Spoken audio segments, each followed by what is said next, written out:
Romagnoli qui est descendu à la Lazio, Erling Haaland qui à l'époque était à Dortmund. Il est estimé à combien aujourd'hui, Erling Haaland? Je n'ai aucun doute qu'Erling, il a une valeur d'1 milliard d'euros. Son âge, sa qualité, sa marge de progression. Et donc, quand je parle d'1 milliard d'euros pour Erling Haaland, c'est parce que Erling Haaland, c'est le futur. Et le futur, c'est l'inconnu encore.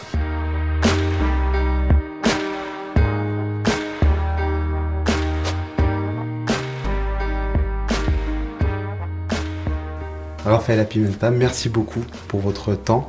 On vous présente souvent dans les médias comme la femme la plus puissante du football ou la patronne. Comment vous vous définiriez auprès du grand public? La puissance, ce n'est pas un bon mot. Il n'y a pas un agent puissant, il y a un joueur puissant.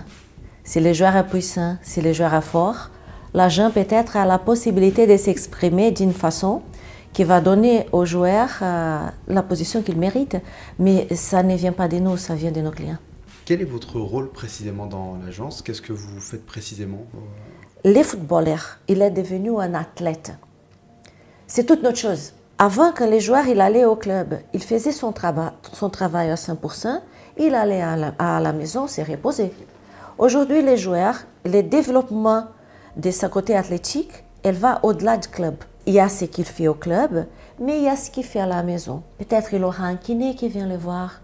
Peut-être qu'il aura des machines à la maison, peut-être qu'il aura un chef pour sa nutrition qui va coordonner avec le club. Il faut gérer tout ça. À la fin, il faut gérer un agenda pour que ça ne devienne pas un boulot. Je dis toujours aux joueurs, vous êtes joueur de foot. Vous n'avez pas deux travails, joueur et influenceur. Tu n'es pas un influenceur. Tu vas influencer les gens avec ton comportement, avec ce que tu fais au terrain. Mais ce n'est pas ton rôle, tu n'es pas un rappeur. Parce que tu ne peux pas te permettre, tes horaires ne sont pas compatibles. Et donc, ça, c'est à gérer aussi, et c'est avec les clubs que l'agence doit les faire. Il y a la création de contenu, c'est-à-dire réseaux sociaux, Instagram, Facebook, TikTok, tout ce que tu veux, que c'est aussi tout un univers de travail. On a une équipe dans la société de 5 personnes qui travaillent 24 sur 24 aux réseaux sociaux. Mais les téléphones ne doivent pas devenir quelque chose que les joueurs ont besoin de gérer. S'il y a quelque chose qui se passe au niveau des réseaux sociaux, ça doit être nous de gérer la crise. Vous êtes dans le football depuis maintenant presque 20 ans. Ça fait quoi d'être une femme dans ce milieu et d'être importante? Ça a beaucoup changé. Quand je commençais le football, il n'y avait pas... Je pense qu'il n'y avait aucune femme au football qui avait une position de décision. Les femmes aujourd'hui, elles ont beaucoup plus d'opportunités. Au départ, c'était rare et je me permets même de dire que c'était mal vu. C'était mal vu, ça faisait parler, c'était utilisé contre nous et comme une façon de nous démoraliser. J'ai rencontré des femmes qui étaient sous-valorisées. Elles faisaient des gros travaux, elles faisaient des choses très importantes, mais au moment de donner les crédits, d'avoir les crédits, c'était jamais à elles. Mais je voyais que c'était elles qui faisaient le travail. Plusieurs fois, j'ai vu que les femmes me voyaient un peu comme un miroir. Et donc, elles me passaient des choses, des infos, même des documents que je n'aurais pas dû avoir. Mais grâce à, peut-être, si je dis comme ça, c'est bizarre, mais une sorte de fraternité, j'ai eu quand même certains avantages en étant femme. Depuis la disparition du célèbre agent Mino Raiola, le 30 avril dernier, vous avez hérité d'un vaste empire avec les contrats de tous ces joueurs comme Ibrahimovic, Paul Pogba, Marco Verratti, Gianluigi Donnarumma, Erling Haaland. Comment s'est passée cette succession? J'imagine que ça n'a pas été facile. C'est une société qui est là depuis plus de 20 ans. Une société qu'on a construite ensemble, une aventure qu'on a commencée ensemble. Quand on a commencé, Mino et moi, notre bureau il était tellement petit qu'on devait parler un à la fois au téléphone. C'était impossible tous les deux parce qu'on était assis presque à la même table. Mino, il travaillait tout le temps, toute la journée, toute la nuit. Tout le temps qu'il était début, il était en train de travailler. Je me suis dit comment on va se réorganiser. J'ai eu de la chance d'avoir Maxwell libre, disons libre des contrats parce qu'il avait quitté l'UEFA. Je lui ai dit, Max, viens essayer cette côté de la chose parce que je croyais que c'était pour lui. C'était fait pour lui. Il adore être avec les joueurs, il adore le football, il connaît. Il a gagné la Ligue des Champions.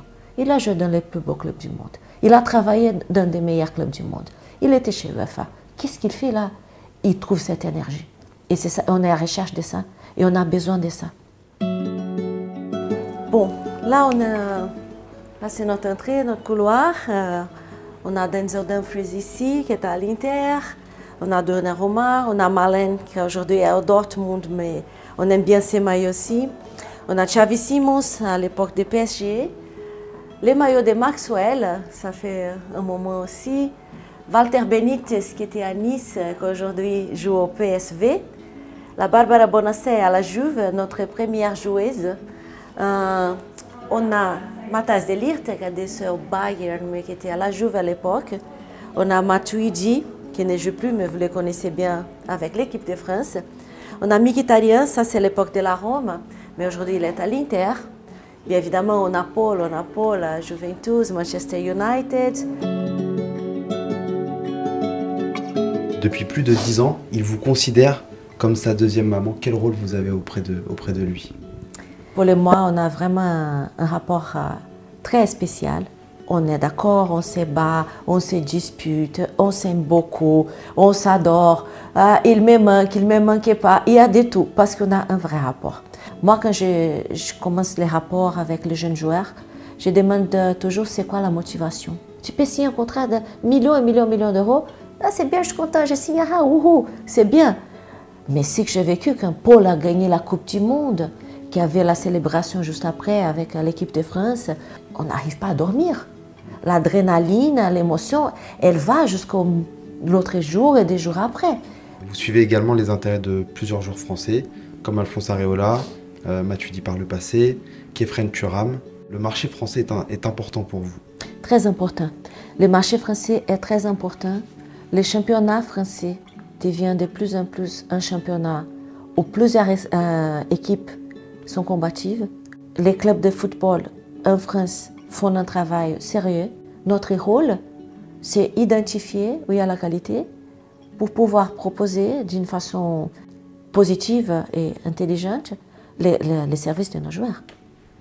Pour revenir sur un joueur, Khéphren Thuram, c'est potentiellement bientôt un joueur qui pourrait postuler pour l'équipe de France. Moi, je ne me permettrai jamais de donner un avis à l'équipe de France. Je ne peux pas me permettre ça, mais comme supporteuse de Khéphren et de l'équipe de France, pourquoi elle n'est pas là? Pour moi, Khéphren devait être là depuis. Je trouve qu'il a énormément de qualités, il est complet, il connaît le football, il vient d'une famille de football, c'est-à-dire la mentalité. Elle est là depuis qu'il est bébé. Et est-ce que vous rêvez d'avoir le prochain Kylian Mbappé? Ça me fait un peu rigoler, la question me fait un peu rigoler. Parce qu'au football, on est toujours à la recherche du prochain. Je ne sais pas s'il existera un prochain Kylian Mbappé. C'est un génie dans le football. Et c'est évident comme agence, on veut tous avoir des génies. Donc ça me ferait énormément plaisir à voir le prochain Kylian Mbappé, si jamais il va exister. On ne sait pas. On a Héctor Moreno, qui aujourd'hui est au Mexique, Adnan Januzaj, que vous connaissez peut-être avec l'équipe de Belgique, qui aujourd'hui est en Turquie, Mark Van Bommel, qui ne joue plus mais fait l'entraîneur, Romagnoli, qui est à la Lazio, Erling Haaland, qui à l'époque était à Dortmund, ça c'est son maillot de l'équipe de Norvège. Il est estimé à combien aujourd'hui, Erling Haaland? Moi, je n'estime pas, je suis sûre de ce que j'ai dit. Ce n'est pas une estimation. Je n'ai aucun doute qu'Erling, il a une valeur d'1 milliard d'euros.